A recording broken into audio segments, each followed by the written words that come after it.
माय माऊली नमस्कार. विविध महान ग्रंथातील एक महान ग्रंथ श्री दत्त प्रबोध दत्त अवतार महात्म्य सुलभ निरूपण श्री गुरुदेव दत्त भाग 24 कथासार अभिवाचन करत आहे. श्री गुरुदेव दत्त अध्याय 39 गोरक्षाकडून मच्छिंद्रनाथाची सोडवणूक. श्री गणेशाय नमः. गोरक्षनाथाचा कानिपनाथाकडून आपले सद्गुरू हे त्या मल्हार राज्यात स्त्रियांच्या नगरीत अडकून पडले आहे ही वार्ता समजली. आता काहीतरी झालं तरी आपण आपल्या सद्गुरूस त्या मोहमायेच्या विषय वासनेच्या गर्तेतून बाहेर काढून आणायचेच असा मनोमन निश्चय करून गोरक्षनाथ हा त्या प्रदेशाच्या जवळ येऊन पोहोचला. तेथे येताच अशाच एका भ्रमंती काळात त्यास अचानकपणे चरपट चौरंगीची भेट झाली. बऱ्याच वर्षांनी ते दोघे एकमेकांना भेटत होते. तेव्हा त्या परस्परांच्या भेटीने दोघांनाही आनंद झाला. तेव्हा चरपटनाथांनी गोरक्षाच्या गळ्यात पडून रडत रडत त्या सद्गुरू मच्छिंद्रनाथाचा सारा वृत्तांत निवेदन केला. त्याने गोरक्षास इतके सांगितले की बा गोरक्षनाथा, अरे एक दोनदा तर मी स्वतः त्या नगरीत त्यांना परत घेऊन येण्यासाठी जाण्याचा प्रयत्न केला, पण मला काही त्यात यश आलं नाही. गोरक्षा, माझा जीवनाथांच्या दर्शन भेटीसाठी तळमळतो आहे. आता तूच काहीतरी युक्ती प्रयुक्ती करून त्या नगरीत जा. आपल्या सद्गुरूंना त्या मोहपाशातून मुक्त करून घेऊन ये. तेव्हा गोरक्षनाथांनी चरपटीच्या मनातील ती गुरुभेटीची आस ओळखली. त्यांनी त्यास मोठ्या प्रेमाने आपल्या मिठीत घेतले. मायेने त्यांच्या पाठीवरून हात फिरवला. त्याचे सांत्वन करीत गोरक्षनाथ त्याला म्हणाले, बा चौरंगीनाथा, तू आता चिंता करू नकोस. हे बघ, मी आता इथे आलो आहे ना, आता मी करतो काय करायचे ते, तू स्वस्थ राहा. असे म्हणून काय युक्ती करायची? त्या प्रवेशबंदी असलेल्या नगरात प्रवेश मिळवायचा. त्याचा गोरक्ष विचार करत असतानाच गोरक्षा त्याच राज्याच्या सीमेवर काही नृत्यांगणाचा तफा दिसला. त्या गोरक्षाने त्यांच्याकडे जाऊन त्या कोण, कुठल्या, त्या भागात का, कशासाठी आल्या आहे त्याची मोठ्या खुबीदारपणे चौकशी केली. तेव्हा त्यास अशी माहिती मिळाली की त्या नर्तकीचा तो ताफा सोबत घेऊन त्यांनी ती प्रमुख स्त्री नेमकी त्या श्री राज्यातील राणीच्या दरबारात आपल्या नृत्य गायनाचा कार्यक्रम करण्यासाठी जात आहे. त्या गोरक्ष त्या प्रमुख स्त्रीला म्हणाला, हे देवी, मला मृदुंग वादनाची कला चांगली अवगत, मला तुमच्या संचात सामावून घे. मी तुम्हाला मृदुंग वादनाचे काही कामे उत्तमसात करीन. बरं. गोरक्ष हा केवळ ते आणि तसे बोलूनच थांबला नाही, तर त्याने त्याचा त्या सर्वांना प्रत्यक्ष श्रवणानुभवही दिला. गोरक्षाचे ते मृदुंग वाद्यातील कौशल्य पाहून ऐकून ते गुणग्राही स्त्री त्यास आपल्या सोबत तिकडे घेऊन जाण्यास तयार झाली. पण आता त्या कामी एक मोठी अडचण होती. ती म्हणजे त्या नगरीत कोणाही पुरुषास प्रवेश बंदी होती. राणीने त्या नगरीची सुरक्षा इतकी कडक ठेवली होती की कोणाही पुरुषास पुरुष म्हणून तेथे जाणे सर्वस्वी अशक्य होते. तेव्हा थोडा विचार करून ती स्त्री गोरक्षास म्हणाली, हे बघ, त्या नगरीत पुरुषांना काही प्रवेश नाही, त्यामुळे मला तुला इच्छा असूनही तिकडे सोबत नेता येणार नाही. पण पण काय? गोरक्षाने मोठ्या उत्सुकतेने विचारले, उत्कंठेने विचारले. त्यावरती म्हणाली, तू जर स्त्रीचे रूप घेतले तर तू बाई झाला तर मी तुला घेऊन जाऊ शकते. तिचे हे बोलणे ऐकताच गोरक्ष म्हणाला, तेवढेच जर असेल त्याने तर मला माझे सद्गुरू भेटणार असतील तर मी स्त्री वेषांतर करून तुझ्यासोबत स्त्री राज्यात यायला तयार आहे. झाले. त्याचे ते तसे ठरले. इकडे धावत येऊन गोरक्षाने चरपट चौरंगीस मी या नर्तकीच्या समूहाबरोबर स्त्रीरूप घेऊन त्या नगरीत जातो आहे. मी सद्गुरूंना नक्कीच घेऊन येईन. तू येथेच माझी वाट पहा असे सांगितले. एक अत्यंत सुंदर असे स्त्रीचे रूप धारण करून गोरक्ष त्यांच्या समूहात येऊन मिसळला. मग ठरलेल्या दिवशी त्या सर्व स्त्री कलाकारांनी श्रीनगरीत प्रवेश केला.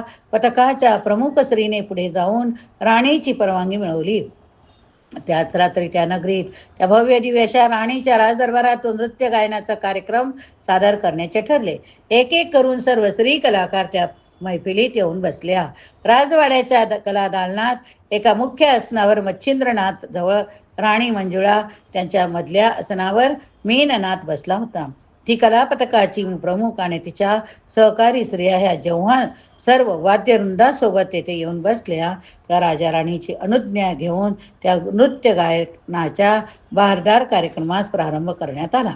त्या कलापथकातील सर्व स्त्रिया ह्या जेवढ्या सर्वांग सुंदर होत्या तेवढ्याच त्यांच्या त्यांच्या नृत्य गायन कलेतही तरवेज होत्या. हळूहळू त्या कला सादरीकरणाच्या कार्यक्रमात रंग भरला होता. चाहत्यांची दाद मिळू लागली. मग एक एक करत बक्षिसांची खैरात होऊ लागली. ती पथकांची स्वामिनी त्या धनलोभाने मनोमन अत्यंत सुखावत असतानाच स्त्री वेश धारण करून आपल्या सद्गुरूपर्यंत येऊन पोहोचलेल्या गोरक्षास स्वतःच आवरता आले नाही.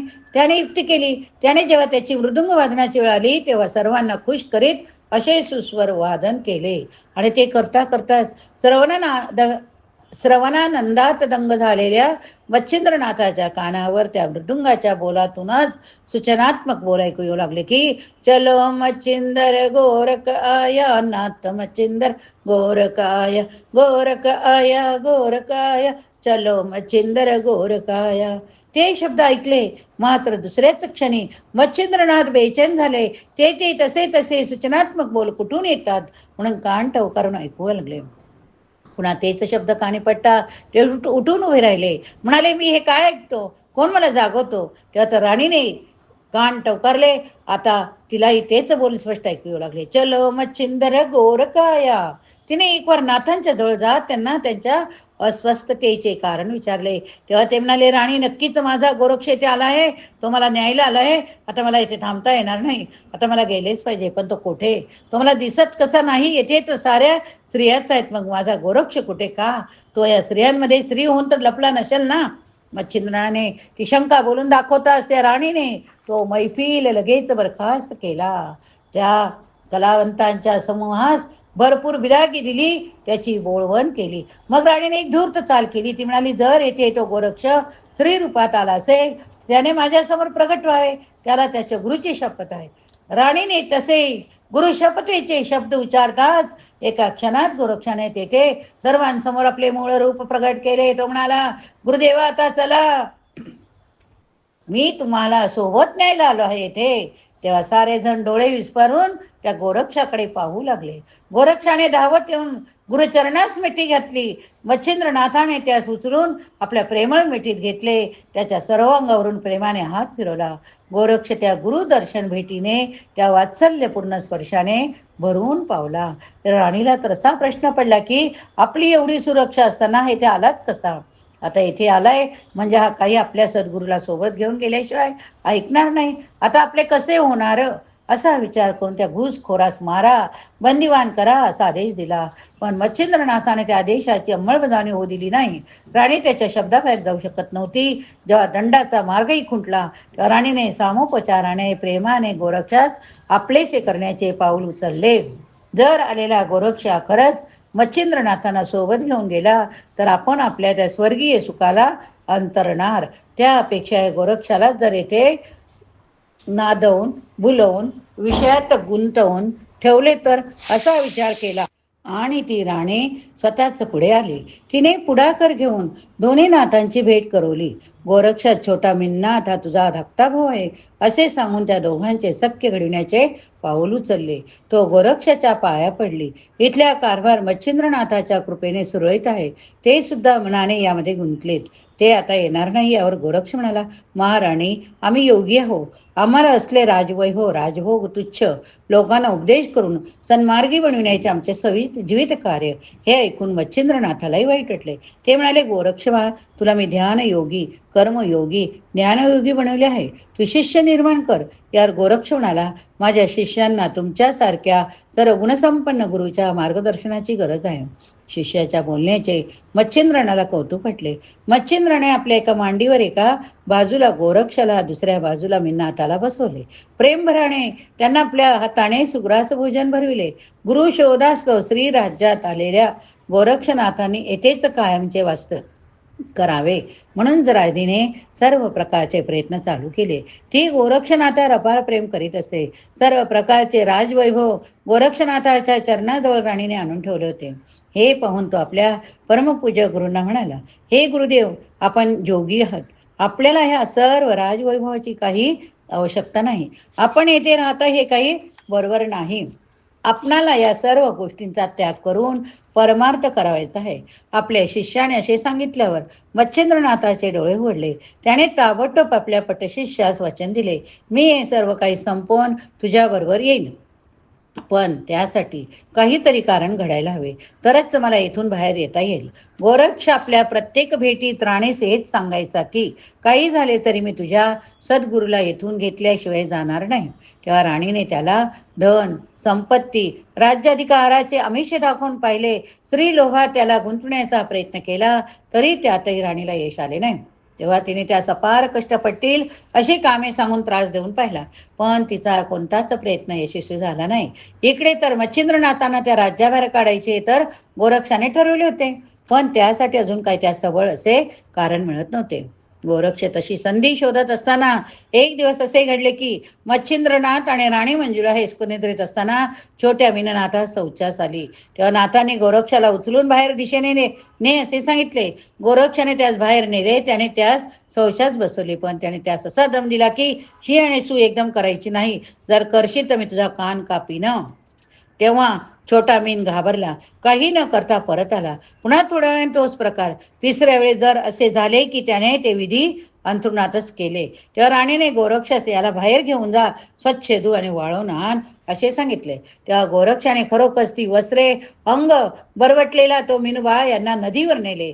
कपडे धुवावे तसे त्यास मारून थोपटून त्याची अस्थी, मांस, चर्म आणून वाळत घातले आणि तो त्याच्या ध्यानात मग्न झाला. राणीने जेव्हा मीन दिसत नाही तो कोठे आहे असे गोरक्षास विचारले, तेव्हा तो म्हणाला, माते मी त्याला तुझ्या वचनाप्रमाणे धुवून वाळत घातला आहे. त्यावर तिने विचारले, काय? अरे वाळवायला तो काय कपडा आहे का? जा, तो कुठे असेल तेथून त्याला घेऊन ये. राणीने असा आदेश देताच गोरक्ष अंगणात गेला. मीन बाळाच्या अस्थी, चर्म, मांस, मेद घेऊन आला. ते भयानक दृश्य पाहताच राणीने हंबरडा फोडला. हंबरडा फोडला. आपण सुद्धा दृश्य वाचत ऐकत असताना आपल्याही डोळ्यापुढे दृश्य उभे राहते आणि आपल्यालाही मनात समोर दृश्य बघत बघत आपल्याला हंबरडा फोडा असं वाटतं ना. ती अत्यंत क्रोधाने त्यास म्हणाली, अरे दुष्टा, तू हे काय केले? माझ्या बाळाला मारले. जा काळ्या तोंड्या बाळ हत्यारा, जा माझ्या नगरीतून निघून जा. त्यावर गोरक्ष शांतपणे म्हणला, माते तूच त्याला धुवून वाळवून आणि म्हणून सांगितले होतेस ना, मी तेच केले. त्यात माझे काय चुकले? जर मी इथून जावेसी तुझी इच्छा असेल मी लगेच जायला तयार, पण तुला माझे गुरुदेव दे. त्यावर पुत्रवियोगाने दुःखी कष्टी झालेली राणी त्या संतपणे म्हणाली, जा, हवे तर तुझ्या गुरुलाही सोबत घेऊन जा, पण जाण्याआधी माझं बाळ मला परत आणून दे. झाले. गोरक्षाला तर हेच हवे होते. त्याने एक वार सारा प्रकार शांतपणे पाहत जवळच उभ्या असलेल्या गुरुदेवाकडे एकदा सांकेतिकाने नजरेने पाहिले. त्यांची अनुभूती घेतली आणि गोरक्षाने त्या मीननाथाच्या त्या अस्थी, चर्म, मांस, मेद यावर संजीवनी मंत्र जपून आपल्या झोळीतली विभूती टाकताच आई आई आई असे म्हणत बाळ मीननाथ धावत जाऊन आपल्या मातेस बिलगला. झाले. त्याबरोबर गोरक्ष म्हणाला, माते मी तुला तुझं बाळ परत दिलं आहे. आता तू दिल्या वचनाप्रमाणे माझा गुरु मला परत दे. आता राणी मंजुळाई तिच्या शब्दात अडकली. हे तिच्या लक्षात आले. तिला गोरक्षाची ती मागणी नाकारता आली नाही. तरी तिने त्याच्याकडून काही दिवसांची मुदत मागितली. त्या मुदतीत तिने मच्छिंद्रनाथा इतकीच गोरक्षाची सेवा केली. नियोजित दिवशी ती गुरुशिष्याची जोडी प्रस्थानास सिद्ध झाली. राणीने त्यांना उत्तम पदार्थ करून त्यांना भोजन वाढले. दोन्ही नाथांनी मीननाथास राज्याधिकारी करून त्यास राज्यासनावर बसवले. राणी मंजुळाईचा निरोप घेऊन त्या स्त्री राज्याबाहेर जाण्यासाठी दोघे तयार झाले. तेव्हा त्या नगरीतील सर्व स्त्रियांनी त्यांचे पाद्यपूजन केले, आशीर्वाद घेतले, त्यांना भरल्या डोळ्यांनी भावपूर्ण निरोप दिला. शेवटी राणीने मच्छिंद्रनाथांना काही धनसंपत्ती देऊ केली. त्यांनी ती मी धन घेतलेले गोरक्षास आवडणार नाही असे सांगून त्यास नकार दिला. तरीही शेवटी तिने त्याला प्रेमा खातर 2 सोन्याच्या विटा गोरक्षांच्या नकळत नाथांच्या जोडीत टाकल्याच आणि त्यांच्या पायावर डोके ठेवले. राणीचा भावपूर्ण निरोप घेऊन त्या राज्याबाहेर पडताना नाथांच्या डोळ्याच्या कडाई पाणवल्या. तेव्हा आता अधिक विलंब नको म्हणून गोरक्षाने त्यांना म्हटले, चला गुरुनाथा, चला गुरुदेवा, चरपट चौरंगी तुमची राज्याबाहेर वाट पाहतोय. आणि मग काय, ती निश्चय 4 पावले त्या स्त्री राज्यातून बाहेर पडली. त्या पदचिन्हावर राणी मंजुळाच्या नेत्रातील अश्रू पुष्पे टपाटपा खाली पडत होती. या ठिकाणी हा भाग संपवूया. श्री गुरुदेव दत्त. पुढील भागात पुढील कथा बघूया.